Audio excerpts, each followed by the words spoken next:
আমাদের অ্যাস্ট্রোলজিক্যাল মতে গ্রহের প্রতিকার হিসেবে যে কবচগুলি ব্যবহার করা হয় সেই কবচগুলি একটু অন্য ধরনের ভাবে তৈরি করা হয়।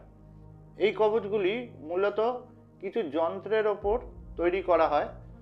দশ মহাবিদ্যা যেটা বলা হয়, সেই দশ মহাবিদ্যার 10 বিদ্যা মানে মায়ের যে 10টি রূপ, সেই 10টি রূপকে ধরে কবচ তৈরি করা হয়।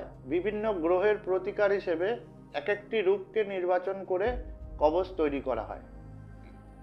কিন্তু এই যে বললাম যন্ত্র, এই যন্ত্র কি সেটা সম্পর্কে একটু জেনে নেওয়া যাক।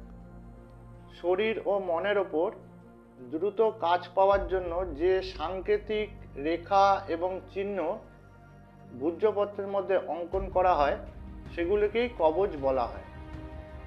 এই যন্ত্র তৈরি করা বহু প্রাচীন একটি প্রথা।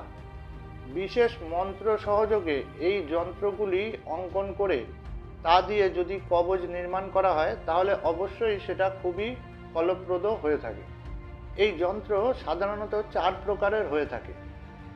আগুনে পুড়িয়ে দেওয়ার যন্ত্র হয় এক ধরনের, জলে ভাসিয়ে দেওয়ার এক ধরনের যন্ত্র হয়, মাটিতে পুঁতে দেওয়ার এক ধরনের যন্ত্র হয়, আর শরীরে ধারণ করবার জন্য আর এক রকমের যন্ত্র হয়ে থাকে। এই শরীরে ধারণ করবার যে যন্ত্রগুলি তৈরি করা হয় সেই যন্ত্রগুলি দিয়েই কবচ নির্মাণ করা হয়ে থাকে। এছাড়াও কবচ ব্যবহারে আরেকটি সুবিধা যেটা আছে, এমন বহু মানুষ আছেন যাদের জন্মছক সঠিকভাবে তৈরি করা সম্ভব হয় না, কারণ তাদের জন্ম সময়, জন্ম তারিখ, জন্ম সাল সঠিকভাবে পাওয়া সম্ভব হয় না। তো তাদের ক্ষেত্রে সমস্যা অনুযায়ী তাদের জীবনে কি কি ধরনের সমস্যা চলছে সেই সমস্যা অনুযায়ীও কবচ নির্ধারণ করা যায় তন্ত্র মতে।